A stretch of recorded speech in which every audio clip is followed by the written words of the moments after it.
Wa qala idzan, Allah kemudian berfirman, bismillahirrahmanirrahim, innallaha wa malaikatahu yusalluna 'alan nabi ya ayyuhalladzina amanu sallu 'alaihi wa sallimu taslima.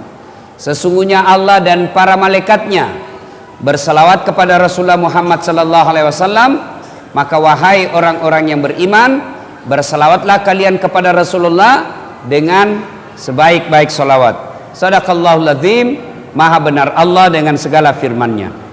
Ibu bapak, saudara-saudara sekalian yang saya hormati, pada taklim kita kali ini saya akan memberikan oleh-oleh untuk kita amalkan dalam kehidupan sehari-hari.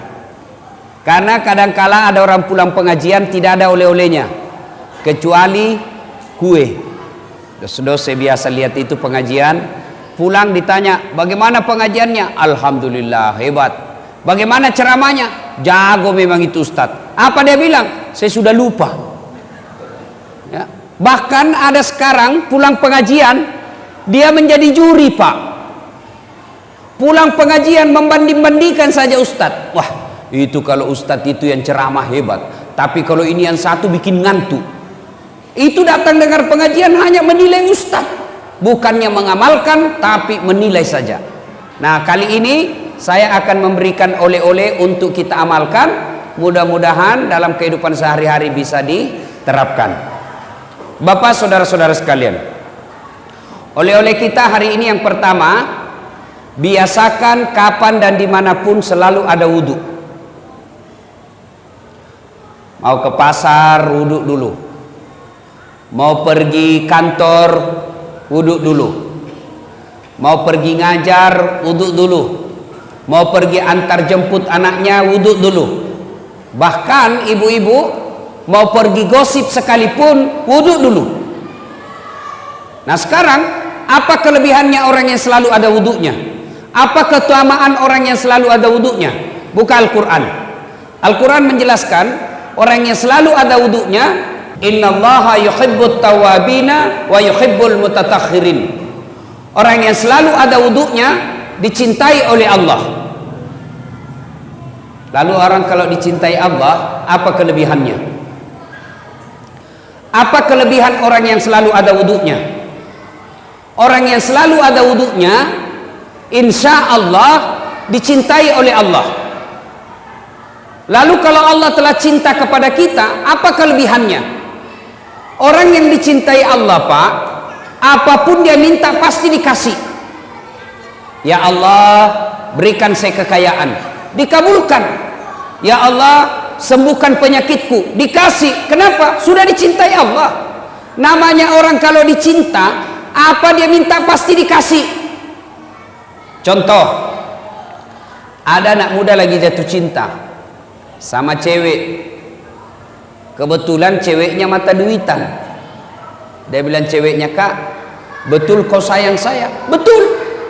Kalau betul abang sayang saya, belikan saya pulsa. Tidak ada duitnya sang cowok, terpaksa dia pinjam sama temannya. Bos, pinjam dulu uangmu 100.000. Bulan depan saya ganti 200.000. Untuk apa? Daripada dia putuskan cintaku, biarlah saya ganti kau 200.000. Terpaksa pinjam duit. Untuk apa? Menyenangkan hati yang dicintai. Ustadz, saya selalu ada wudhu. Tiap hari saya ada wudhu Ustadz, tapi yang saya minta tidak dikasih. Percayalah apa yang kita minta tidak baik buat kita. Contoh, selalu saya contohkan. Tamat SMA dulu pak, saya daftar tentara, menjadi akabri penerbang. Begitu tes fisik tidak lulus. Kenapa? Ceper, tidak cukup tinggiku. Saya protes kepada Allah, ya Allah kenapa kau takdirkan saya dalam keadaan pendek? Saya 14 bersaudara pak, saya yang paling pendek, saya anak ke-13. Kenapa ketawa? Bagus itu kalau banyak anak daripada cuma 2. Coba kalau 14 anak pak, 1 anggota DPR, 1 lurah, 1 jaksa, 1 polisi, 1 tentara, 2 penghafal Quran, 4 mubalik. Hebat pak. 14 anak, 1 tenggelam, masih ada 13. 1 digigit buaya, masih ada 12. Satu di penjara, masih ada 11. Tapi coba kalau cuma 2, satu tenggelam, satu di penjara, habis. Orang dulu itu banyak anak, banyak rezeki. Ibu saya sekarang, Pak, tiap bulan 14 juta gajinya. Tiap bulan. Dari mana? Satu anak 1 juta. 14 juta dia terima 1 bulan. Kalah gaji pegawai, Pak. Dia bilang ibuku, andai saya tahu begini, saya kasih banyak dulu anakku. Nah, dari 14 bersaudara, saya yang paling pendek. Saya protes kepada Allah.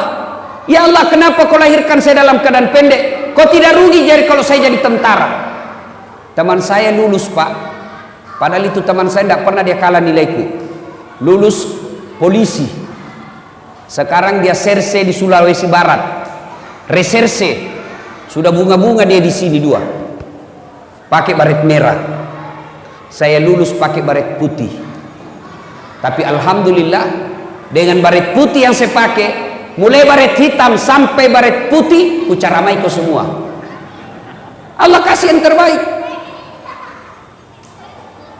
Saya gagal jadi tentara, daftar lagi saya jadi dokter.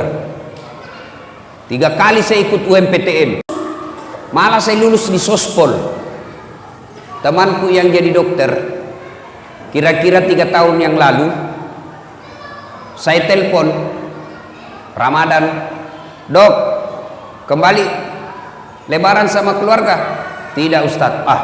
Rugi-rugi tuh cari uang tidak kumpul lebaran sama keluarga. Apa dia bilang? Mahal Ustadz, untuk sampai ke kampung 16 juta tiket. Dalam hatiku, alhamdulillah, untung saya tidak jadi dokter, untung saya jadi Ustadz. Sekarang saya keliling-keliling ceramah, Pak. Allah kasih yang terbaik. Maka kalau mau dicintai Allah, biasakan ada wudhu. Kalau Allah telah cinta sama sampean, apa yang Bapak minta pasti dikasih.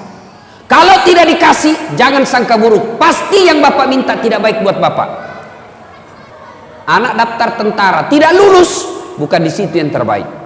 Anak daftar PNS tidak lulus, bukan di situ yang terbaik. Percayalah, Allah memberikan yang terbaik. Yang kedua, orang yang selalu ada wudhunya. Setelah dicintai Allah, maka orang yang selalu ada wudhunya, insya Allah terpelihara dari dosa dan maksiat. Kok bisa? Contoh Pak, Bapak kalau ada wudhu kan tidak mau jabat tangan sama perempuan. Coba lihat, jangankan sama orang lain, sama istri sendiri kita tidak mau itu. Sudah wudhu ada istri, aja kajenekku, jangan ada wudhuku, padahal dengan istri, apalagi dengan orang lain. Kalau ada wudhu terpelihara dari dosa, maka mulai besok Pak, amalkan itu. Kemana-mana ada wudhu. Saya rasakan waktu saya sekolah kuliah, kalau saya naik angkot tidak mau saya duduk dekat sama cewek. Cewek di sini, saya di sini. Terpaksa duduk dekat cewek. Kenapa itu yang kosong kita mau ujian? Oke, duduk sama cewek, tapi saya waspada. Saya selalu waspada Pak. Tiba-tiba sopirnya mendadak, saya pegang itu besi. Tahan. Kenapa? Saya ada wudhu. Tapi kalau tidak ada wudhuku Pak, belum direm, saya nyasar duluan. Coba. Jadi orang yang selalu ada wudhunya, insya Allah terpelihara dari dosa dan maksiat.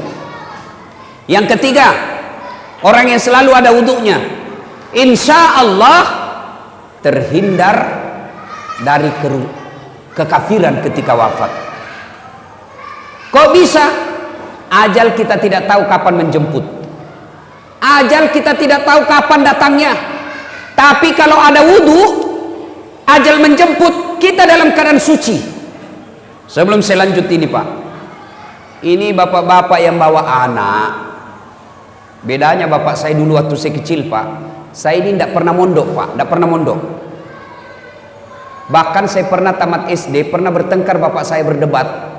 Karena saya mau masuk pesantren tapi tidak dikasih masuk pesantren. Kenapa? Pesantren waktu itu mahal, tidak bisa bapak saya bayar. Bayangkan 14 bersaudara, bapak saya petani penggarap. Tahu namanya petani penggarap Pak? Sawahnya orang dia kerja, kalau naik 10 karung, ya 9 karung untuk yang punya sawah, 1 karung untuk bapak saya. Itu namanya petani penggarap. Jadi waktu itu saya mau masuk pesantren, bapak saya tidak bisa. Kenapa? Waktu itu pesantren lebih mahal daripada sekolah umum. Tidak pernah mondok. Tapi bagaimana bapak saya kalau dia bawa saya ke masjid? Tudak kok, duduk kamu di sini, dengar itu ustaz ceramah. Maka saya dah tahu agama melalui masjid. Coba bapak-bapak bawa anaknya berkeliaran di sana. Itu bedanya kita orang Kristen, Pak. Itu orang Kristen kalau dia bawa anaknya ke masjid, dia ke gereja, dikasih duduk di sampingnya itu. Duduk kok, dengar pendetamu. Coba lihat anak-anak Nasrani kalau dia ke pendeta, ke gerejanya. Samping. Kalau kita duduk dengar ceramah, anaknya kopi main. Siapa anak itu? Tidak ada yang mau akui itu. Coba, siapa anak? Tidak ada yang mau ngakui. Mestinya duduk di samping kita, dengar. Masa kalau ulang tahun anak kita mampu kita kasih hadiah, dengar ceramah kita tidak kasih hadiah. Nah, Bapak saudara-saudara sekalian, nah, kita tidak tahu ajal kapan menjemput. Tapi ketika ada wudhu, kita keluar rumah, tiba-tiba ajal menjemput. Di perjalanan kita ajal, di kantor ajal, ada wudhunya. Subhanallah, kita mati dalam keadaan suci, menjemput, menghadap kepada Allah, kita dalam keadaan suci karena ada wudhu. Yang keempat, keutamaan orang yang selalu ada wudhunya. Menurut Al-Quran, simahum fi wujuhihim min asaris sujud. Di muka mereka nanti di akhirat ada bekas sujud. Apa bekas sujud? Kata Nabi, mukanya bercahaya karena wudhunya. Dijelaskan dalam kitab, umat Islam nanti menghadap Qadir Rabbul Jalil, dia tidak perlu mengaku ya Muhammad saya umatmu, tapi tanda-tandanya bercahaya wajahnya. Nanti umat Islam, Pak, mengeluarkan cahaya wajahnya sehingga ketika menghadap Allah tidak perlu lagi kita mengaku ya Muhammad saya umatmu, tapi otomatis ketahuan karena wajahnya berseri-seri akibat wudhu. Maka oleh-oleh kita yang pertama, biasakan ada wudhu. Ibu-ibu ini biasanya kalau ada pengantin banyak perempuan tidak sholat. Kenapa? Gara-gara make up. Coba lihat perempuan kalau ada pengantin, Pak, itu kayak mukanya dikira tembok, kuning, biru, abu-abu, coklat, krem, merah. Tiba waktu sholat, tidak sholat itu. Gara-gara apa? Make up. Maka solusinya wudhu dulu baru make up. Sudah itu tahan kentut, biar sudah wudhu kalau kentut batal. Dia bilang tidak keluar semua Ustaz, masih sedikit aja keluar, biar sedikit batal. Satu, biasakan ada wudhu, selalu ada wudhunya.